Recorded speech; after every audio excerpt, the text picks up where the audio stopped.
Querido, Salmo 3, por favor, damos início nessa noite, às terças-feiras, uma série de reflexões sobre recado aos aflitos. Salmo 3, começamos hoje essa série de reflexões. Quero pedir que você abra, por favor, esta, que é a palavra do Senhor comigo. Diz-nos assim, Salmo de Davi, quando fugia de Absalão, seu filho. Senhor, como tem crescido o número dos meus adversários. São numerosos os que se levantam contra mim. São muitos os que dizem de mim, não há em Deus salvação para ele. Porém tu, Senhor, és o meu escudo, és a minha glória e o que exaltas a minha cabeça. Com a minha voz clamo ao Senhor e ele do seu santo monte me responde. Deito-me e pego no sono. Acordo, diz-nos o salmista, porque o Senhor me sustenta. Não tenho medo dos milhares do povo que tomam posição contra mim de todos os lados. Levanta-te, Senhor. Salva-me, Deus meu, pois feres nos queixos a todos os meus inimigos e aos ímpios quebras os dentes. Do Senhor é a salvação e sobre o teu povo a tua bênção. Vamos aterrissar nesse texto, para a gente compreender bem o Salmo 3, é importante a gente se lembrar da história que está no segundo livro do profeta Samuel, capítulos 11 até o capítulo 19. Esses capítulos formam o pano de fundo do Salmo 3. Esses capítulos nos dizem que Davi é perseguido e há consequências devastadoras do pecado de Davi, no capítulo 11 do segundo livro do profeta Samuel. E os efeitos em cadeia do pecado na trajetória de Davi são o seguinte. Primeiro ele olha para uma mulher casada, ele ultrapassa o sinal amarelo, ultrapassa o sinal vermelho, se deita com essa mulher casada, a mulher engravida, ele traz o marido da mulher que estava no campo de batalha, o marido não se deita com a mulher, por fim, Davi manda um documento selado por seu anel real, pelas mãos do marido dessa mulher que é morto, Davi é assassino. Depois Davi se cerca de mentiras, é aquilo que a gente faz para não ser pego em atos de pecado. Davi pega a pobre viúva grávida e a acolhe em seu harém, para assim se sair bem diante de todo o povo de Israel. Davi é descoberto. Deus diz, olha, as consequências virão por conta desse pecado tão terrível que você cometeu. Mentira, assassinato, adultério. Um abismo foi chamando outro abismo e você foi se entregando a todos esses sinais claros de um caminho perigoso pelos quais você não devia ter se aventurado. Os anos se passam, os filhos de Davi crescem, o filho daquele adultério morre, outros filhos crescem. À frente, um dos filhos de Davi se apaixona por sua meia-irmã, estupra essa meia-irmã. O irmão Absalão se ira porque ele quer proteger essa meia-irmã de Aminon que foi estuprada. 2 anos depois, Absalão assassina o seu meio-irmão Aminon. Absalão precisa fugir, porque Davi agora está amargurado com o seu filho. 4 anos depois, Absalão retorna. Quando ele chega até a sala de seu pai, Davi não lhe dirige uma palavra sequer. Absalão é tomado de ódio por seu pai, e depois fica mais 4 anos agora organizando debaixo do pano um golpe militar, até que um dia se autodeclara rei, e vem atrás de seu pai com grande multidão para persegui-lo. Esse é o pano de fundo do Salmo 3, é por isso que o texto diz, Salmo de Davi quando fugia de Absalão, seu filho. Vamos agora olhar o Salmo em detalhes. Os versos 1 até o verso 1 e verso 2 nos traz uma dura constatação. Senhor, e ele diz, como tem crescido o número dos meus adversários. São numerosos os que se levantam contra mim, são muitos os que dizem de mim, não há em Deus salvação para ele. Dificuldades, pressões, perseguição, traição. Quando Davi está fugindo de seu filho Absalão, uma porção de amigos que antes gozavam dos privilégios do trono, agora amaldiçoam Davi. São as amizades que viram as costas quando você mais precisa. Davi está envelhecido, corpo enfraquecido, cansado, ferido porque o próprio filho está vindo de seu encalço para matá-lo. Davi experimenta profunda decepção, porque poucas pessoas lhe dão guarida, poucas pessoas oferecem ajuda. Davi sofre escárnio, por onde quer que ele anda, fugindo de seu filho Absalão, que vem com sangue nos olhos ao seu encontro. As pessoas gritam: está vendo? Merece morrer, merece o que está passando. E são súditos do rei, que até então é Davi ainda. Experimenta humilhação, zombaria, dificuldade, perseguição, traição. Davi se aflige. E aqui nós temos uma dura constatação. Não adianta fingir que as dificuldades não existem. Não adianta fazer campanha da prosperidade, 7 semanas com fulano de tal, com Daniel, círculo de Jericó. As dificuldades estão aí, vivemos num mundo debaixo do céu, onde as pessoas viram o coração delas contra nós de repente. Vem a inveja, vem o ciúme, vem a própria maldade do coração humano querendo prejudicar outro. É uma fala que é mal interpretada, são as situações que te cercam. Um país em colapso, desemprego, enfermidades das mais diversas, que se apresentam diante de nós de maneira absolutamente inesperada e desabam o nosso universo interior, tornam as nossas emoções em frangalho. A dura constatação de Davi: os inimigos são reais e são muitos. Ah, quantas dificuldades!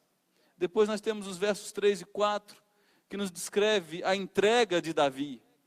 Ele primeiro faz o diagnóstico da situação, e agora ele busca a única pessoa que pode lhe prestar auxílio, dizendo: porém tu. Os versos 1 e 2, nos versos 1 e 2 ele descreve a situação de miséria e desgraça. O verso 3 começa com a conjunção porém, a ordem vai mudar. O mal, a aflição, a dificuldade, a traição, as perseguições, não são a última palavra na minha vida. Existe na Escritura o Senhor. Existe no Salmo 3 o porém tu, Senhor. Tudo está difícil nos 2 primeiros versos. Agora Davi diz: porém tu, Senhor. Ele vai balancear o argumento. Ele vai nos mostrar o outro lado. E veja o que ele diz sobre Deus: és o meu escudo, és a minha glória, e o que exaltas a minha cabeça. Com a minha voz clamo ao Senhor, e Ele do seu santo monte me responde. A gente vê o papel de Deus na vida do salmista quando passa por situações das mais dificílimas. Davi está experimentando uma situação de guerra, e ele responde essa aflição no coração com uma imagem de guerra: tu és meu escudo. Podem jogar dardos inflamados, podem vir contra mim com tudo, podem estar com sangue nos olhos, podem me odiar amargamente, mas eu tenho um Deus que me protege. A teologia desse homem, a boa teologia desse homem, guarda o coração dele do desespero. O conhecimento que ele tem de Deus preserva a sua sanidade, o impede de enlouquecer, de atentar contra a sua própria vida. Porém tu és o meu escudo, e mais, és tu quem exaltas a minha cabeça. Veja que situação interessante. Davi está vivendo no presente dele uma situação desesperadora, mas naquele mesmo presente Davi entende: Deus, o Senhor está me exaltando. Eu sei que sou inocente, eu sei que o Senhor é soberano, eu sei que o Senhor guardará a minha vida, sei que o Senhor me protegerá, sei que o Senhor domina a história. E Davi traz para nós a convicção de que não está sozinho. No verso 4 ele diz: com a minha voz clamo ao Senhor. Ele tem a quem recorrer, ele tem para quem entregar. E veja a convicção desse homem, é uma convicção interior. E Deus, do seu santo monte, me responde. Ele, do seu santo monte, me responde. Ele entrega. Está difícil, mas eu sei quem é o meu Deus. Eu não vejo saída, mas eu sei quem é o meu Deus. É muito maior que eu, mas eu sei quem é o meu Deus. Não vou aguentar, está sobre minhas forças, vai além do que eu posso suportar, mas eu sei quem é o meu Deus. Ele ouve minha oração, atende minha súplica.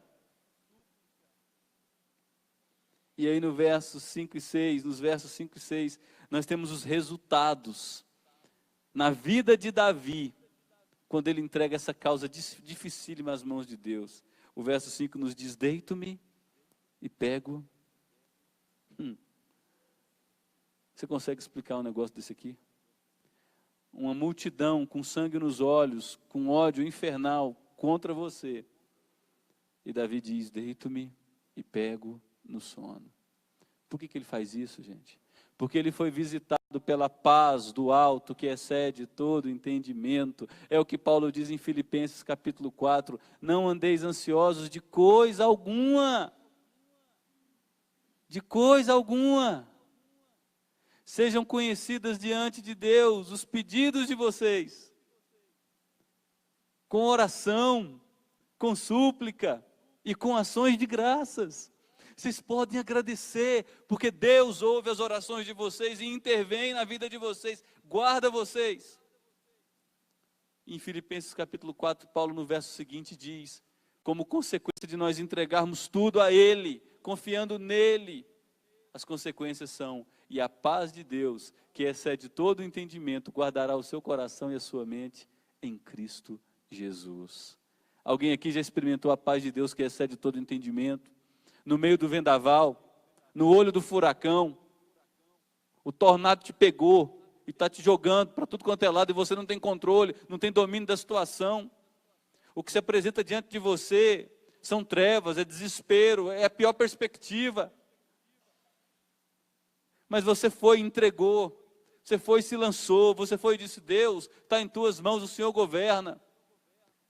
E uma paz celestial dominou o teu interior, produzindo aquilo que ansiolítico não consegue, que os nossos mais diversos tratamentos humanos não conseguem. Porque para vencer a aflição, somente a paz de Deus que excede todo entendimento. E a paz de Deus que excede todo entendimento nos guarda, depois que nós vamos até Deus e lançamos tudo a Ele. Ele descansa, ele tem esperança no versículo 5.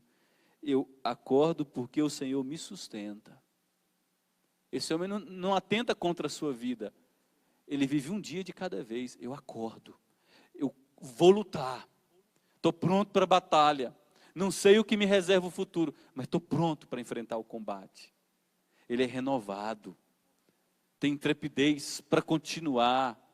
Há uma força que toma conta dele e que o movimenta, que o energiza.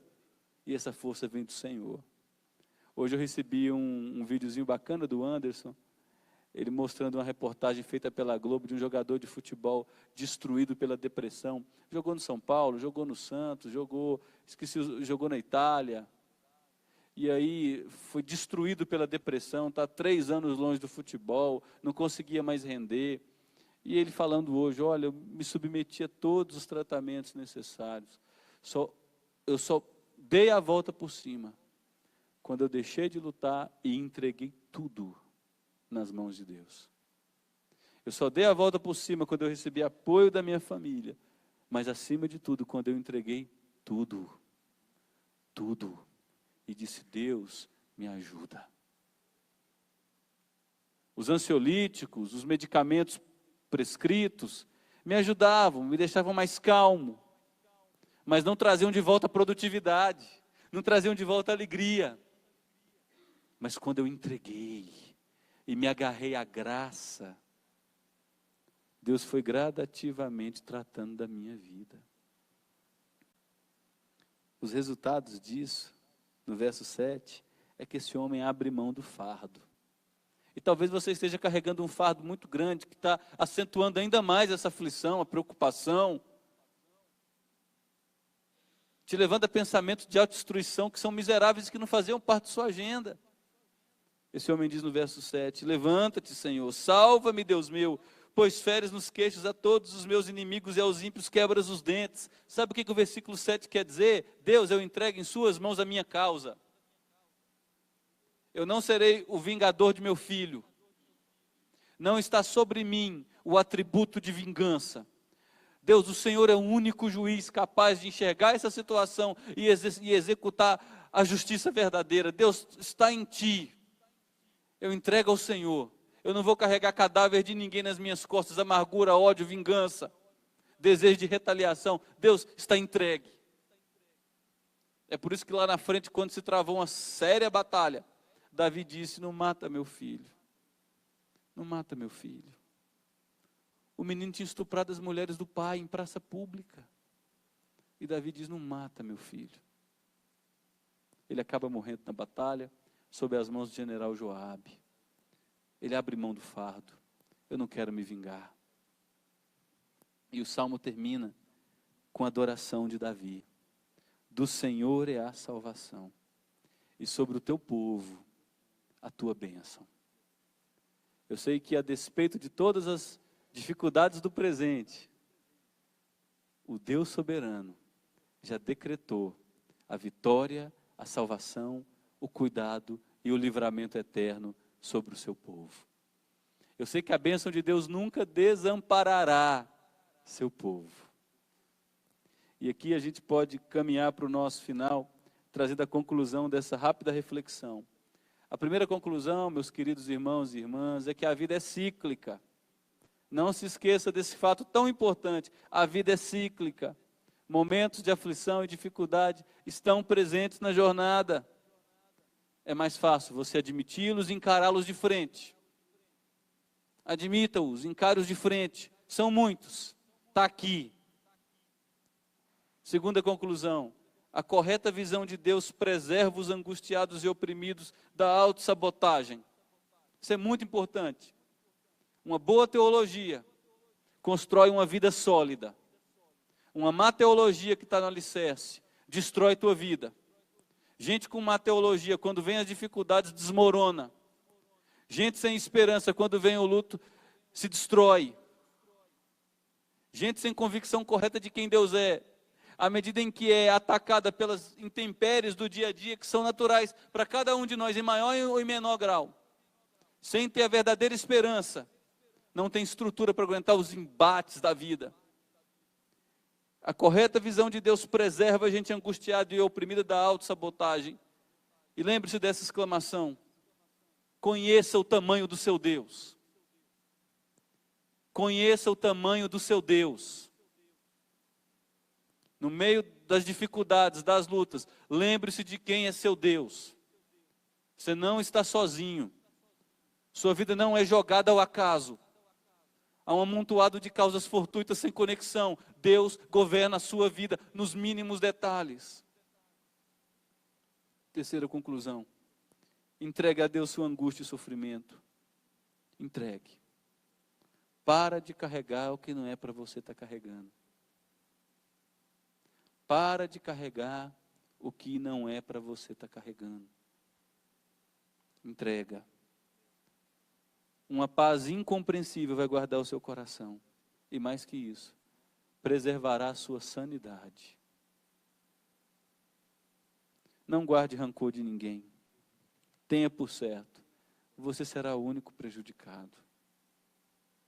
Mas pastor, me prejudicaram. Acontece. Pastor, você não tem ideia do prejuízo que eu tomei, minha família está prejudicada. Desculpa, mas você não é o único. Não carregue cadáveres em seu coração. Não deixe a gente acorrentar das suas costas em estado de putrefação, em decomposição. Não fica cheirando aquele cheiro de decomposição, não, aquela carniça. Porque gente que se amargura, gente que carrega cadáveres, gente que alimenta desejo de vingança, gente que não perdoa, gente que vai amontoando corpos dentro do seu coração à medida em que os embates da vida vão acontecendo. Essas pessoas vão liberando fel dentro de si, vão se auto-sabotando.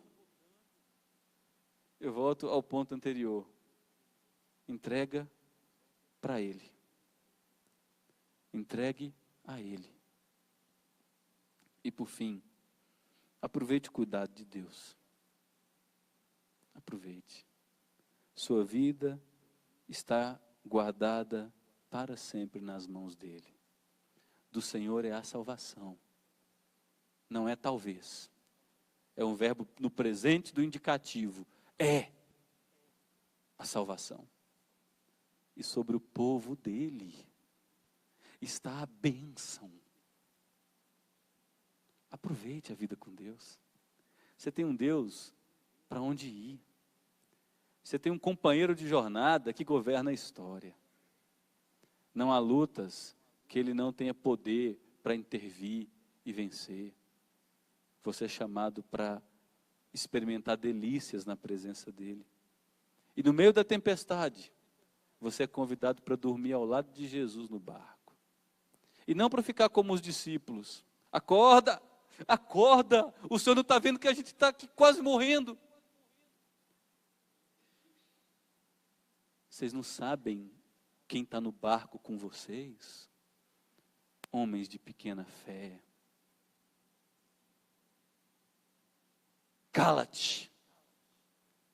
A tempestade se emudece. A tempestade emudece. O vento silencia. Maior é aquele que está em nós que aquele que está no mundo. Entregue teu fardo a Ele. Aprecie o cuidado que Ele tem com a sua vida. Aproveite esses momentos. Muitas vezes momentos de grandes dificuldades nos levam a intimidades que de outra maneira nós não teríamos com Deus. Alguém pergunta, algumas pessoas chegam em mim e dizem: pastor, mas seu braço ficou feio, hein? Que machucado é esse aí, rapaz? Algumas pessoas que não sabem do meu acidente. Rapaz, mas que estranho, hein? E todas as vezes eu procuro dizer: eu louvo a Deus. Foi uma das maiores experiências da minha vida, foi o acidente que fez com que eu quase perdesse o movimento do meu braço esquerdo. Foi um mês, 20 dias sem dormir, com choque no braço, 24 horas com o braço dentro do balde de gelo, sem sentir ainda o gelo, só dor. E quantas experiências eu tive com o Senhor. Quantas experiências Deus me deu, de cuidado, de presença, de amor. A voz dele é clara em dizer: você é meu, pode vir, joga e descansa, eu exalto a sua cabeça. Agora, se você continuar carregando esse peso nos ombros, você vai ficar doente, sim. A preocupação vai aumentar, a aflição vai consumir você. Mas só se você quiser, porque tem um convite simples: entrega, descansa. Ele reina, Ele é maior do que todas as coisas, e te chama de filho.